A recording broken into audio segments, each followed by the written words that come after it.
దయచేసి అందరూ మౌనంగా ఉండండి. ఒక్క నిమిషం నేను మాట్లాడిన తర్వాత this is the last and final statement. అందరూ మౌనంగా ఉండండి. ఇది మనం మీడియాకి ఇవ్వబోతున్నాం.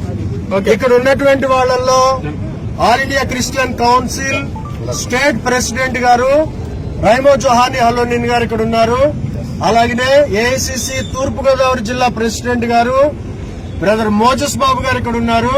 అలాగనే రాజమండ్రి సిటీ ఏఐసిసి ప్రెసిడెంట్ గారు పిఎం రాజు గారు ఇక్కడ ఉన్నారు. అలాగనే మరి అందరికీ సుపరిచితుడైనటువంటి మంచిగా డిబేట్ చేస్తూ క్రైస్తవుల పట్ల అన్ని అభిప్రాయాల్ని కూడా క్రోడీకరించి ఒక మంచి ఎసెన్స్ ఇస్తున్నటువంటి విజయ్ ప్రసాద్ రెడ్డి గారు కూడా ఇక్కడ ఉన్నారు. అలాగనే తూర్పుగోదావరి జిల్లా పాస్టర్స్ ఫెలోషిప్ నుంచి రెవరెండ్ టాటా విక్టరీ గారు, క్రైస్తవ సమాజం నుంచి దాడి నాగేశ్వరరావు గారు, అలాగే నేను విజయసారథి, మేమందరం ఇక్కడ ఉన్నాం. ఈ రోజున మేమందరం కలిసి ఒక రిపోర్ట్ ఇవ్వబోతున్నాము. మా అందరి పక్షంగా మాట్లాడవలసిందిగా మరి సహోదరులు విజయ్ ప్రసాద్ రెడ్డి గారు ఈ మాట మాట్లాడబోతున్నారు. వారు మాట్లాడాలని చెప్పి తెలియజేస్తున్నాము. మాట్లాడండి, స్టార్ట్ చేయండి. క్రైస్తవ సమాజానికి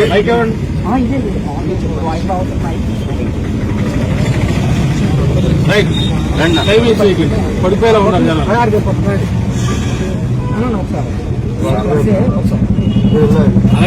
బాబు ముందు సరే సరే సరే సరే వినబడుతుంది కదా అందరికి. నాన్న ఒకసారి మిగతా సైలెంట్ గా ఉన్నాయి. అందరూ కనపడేలా తీయండి. ఇంకా కొంచెం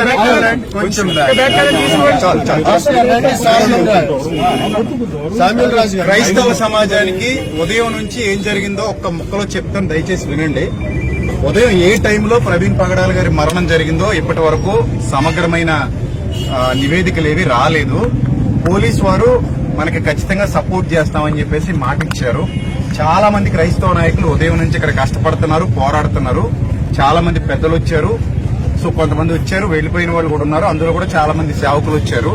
అయితే ఇక్కడ విషయం ఏమిటంటే క్రైస్తవ సమాజానికి ముఖ్యంగా అనుమానాస్పద మృతిగా ఎఫ్ఐఆర్ ఫైల్ చేయమని మేము కోరడం జరిగింది. నాయకులందరూ అదే కోరడం జరిగింది. అనుమానాస్పద మృతిగా ఎఫ్ఐఆర్ ఫైల్ చేశారు. ప్రవీణ్ పగడాల గారి రక్త సంబంధికులు ఎవరో ఒకరు వచ్చి కంప్లైంట్ ఫైల్ చేస్తే తప్ప పోస్ట్ మార్టం చెయ్యము అని పోలీసు వారు తేల్చి చెప్పేశారు. సో వాళ్ళ మిసెస్ గారు, వాళ్ళ బ్రదరు అమెరికా నుంచి బయలుదేరి వచ్చారట ఆయన. సో వాళ్ళందరూ ఇప్పుడు రాజమండ్రికి రాబోతున్నారు. వాళ్ళు వచ్చి పోస్ట్ మార్టానికి, వాళ్ళు ఎఫ్ఐఆర్ ఫైల్ చేసిన తర్వాత పోస్ట్ మార్టానికి వెళ్తుంది బాడీ. సో బాడీ చూస్తే మాత్రం అది అనుమానాస్పద మృతిగానే ఉంది తప్ప అది యాక్సిడెంట్ లాగా అనిపించలేదు. ఏమో ఒకవేళ పోస్ట్ మార్టం అయిన తర్వాత యాక్సిడెంట్ అంటే గనక మనం దాన్ని ఒప్పుకుందాం. కానీ ప్రస్తుతానికి ఆ ఫేస్ చూస్తుంటే అది యాక్సిడెంట్ లాగా అనిపించట్లేదు. This is the final report. ఇక్కడ మాకు తెలిసినటువంటి సమాచారం ఇది మాత్రమే.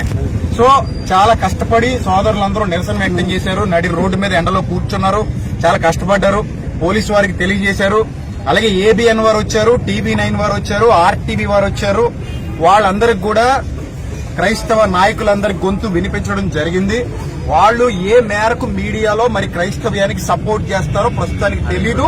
వాళ్ళు సంపూర్ణంగా చేస్తారని నేను కూడా ఆశిస్తానని మేమందరం ఆశిస్తున్నాం. రైట్. ఇక క్రైస్తవ సమాజానికి ఇచ్చే చివరి పిలుపు ఏంటంటే, ప్రస్తుతానికి క్రిస్టియానిటీలో దాడులు జరగడం, ఎవరు పడితే వాళ్ళు నోటుకొచ్చినట్టు క్రైస్తవ్యం మీద మాట్లాడడం జరుగుతుంది. సో మనందరం ఐక్యంగా ఉండాలి. ఇలాంటి సంఘటనలు పునరావృతం కాకుండా మనందరం మన ఐక్యతను చాటి చెప్పాలి.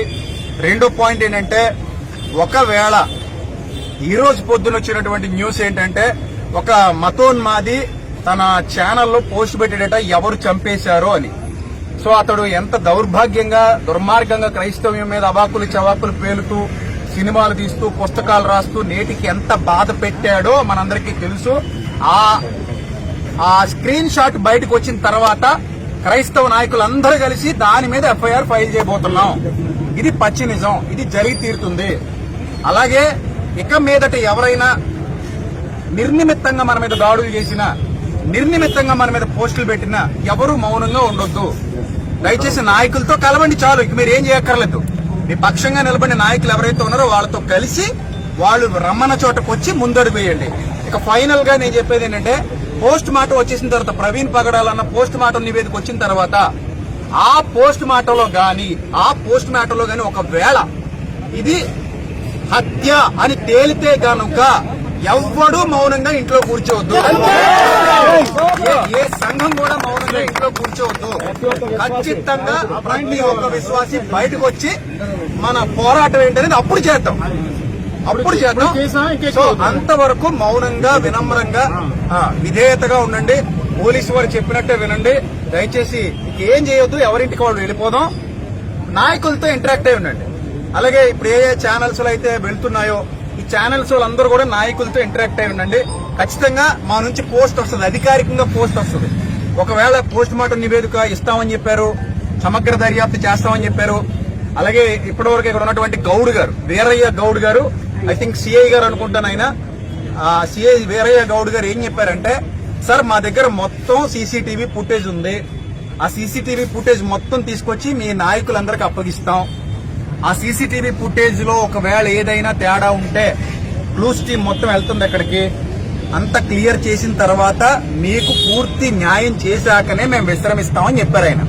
కాబట్టి వీళ్ళందరి మీద నమ్మకం ఉంచి, మీడియా వాళ్ళ మీద నమ్మకం ఉంచి మన ఇంటికి వెళ్ళిపోతున్నాం. దయచేసి ఈ ఇష్యూ, ఆయన అనుమానాస్పద మృతి ఇష్యూ పవన్ కళ్యాణ్ గారి దృష్టికి వెళ్ళాలి, చంద్రబాబు నాయుడు గారి దృష్టికి వెళ్ళాలి, ఎవరైతే పెద్ద పెద్ద నాయకులు ఉన్నారో వాళ్ళందరి దృష్టికి వెళ్ళాలి. వాళ్ళు స్పందించాలి. స్పందించి ఇది మాత్రమే కాదు, నిన్న ఇక్కడ రాజమండ్రిలో పోరాటం జరిగింది. హలోనేన్ గారు గాని నాయకులందరూ, సిన్హా గారు, వీళ్ళందరూ కలిసి రాధా మనోహర్ దాస్ అనే వ్యక్తి ధవళేశ్వరంలో చేసినటువంటి అనుచిత వ్యాఖ్యలు, అది ఆయనకేం కొత్త కాదు. మనకి వినడం పాత అయిపోయింది, ఆయనకి అనడం పాత అయిపోయింది. ఎందుకు ఇన్నాళ్ళు మనం మౌనంగా ఉన్నాం కాబట్టి. నేను అందుకే చెప్పాను, గతంలో కూడా ఒక వీడియో పెట్టి చెప్పాను. హలోనేన్ గారు నేను కూడా మాట్లాడుకున్నాం, సార్ దీని మీద మనం కఠిన చర్యలు తీసుకోవాలని అన్నట్టుగానే వాళ్ళు స్పందించడం జరిగింది. సో కాబట్టి వీటి దృష్ట్యా ఇది కూడా మనం ప్రభుత్వాల దృష్టికి తీసుకెళ్దాం. సో మనకి ఏ ఉన్నా అవన్నీ పక్కన పెట్టి ఇక మీదట అందరూ ఐక్యంగా ఉన్నాం, కలిసి పోరాడదాం. We are all one in Christ. మన శిరస్సు క్రీస్తు, మన ఆలోచన అక్కడి నుంచి వచ్చింది కాబట్టి క్రీస్తును బట్టి మనం అందరం ఐక్యంగా ఉండి ఈ ప్రవీణ్ అన్న కుటుంబానికి ముఖ్యంగా ఒక్క మాట చెప్తాను. ఆయనకి 2 ఆడబిడ్డలు, ఇంకొక 2 ఆడబిడ్డలను దత్తత చేసుకున్నారు. ఇంకో 10 మంది పిల్లల్ని ఆయన పోషిస్తున్నారు. ఆయన చాలా మంచి క్యారెక్టర్ కలిగినటువంటి వ్యక్తి. ఎప్పుడూ కూడా ఆయన తన మానవత్వాన్ని గాని తన మంచితనాన్ని గాని వదులుకోలేదు. అంత చక్కగా మంచి వక్తగా, మంచి డిబేటర్ గా, రక్షణ టీవీలో ఎంత చక్కటి ప్రసంగాలు చేశారో కూడా మనందరికీ తెలుసు. ఆయన గొప్పతనం ఏంటంటే, ముస్లింల మనోభావాలు దెబ్బతీశారని కొంతమంది ఆయన గురించి మాట్లాడితే వెంటనే దిగొచ్చి పబ్లిక్ గా క్షమాపణ చెప్పినటువంటి వ్యక్తి. ఆయన పబ్లిక్ గా క్షమాపణ చెప్పాడు. సో అలాంటి మంచి వ్యక్తికి ఈ రోజు ఇలా జరగడం మాత్రం చాలా దారుణం. సో కనుక క్రైస్తవ సమాజం అంతా ఆ కుటుంబం కొరకు ప్రార్థన చేయండి, వాళ్ళ ఆదరణ కొరకు ప్రార్థన చేయండి. ఇదే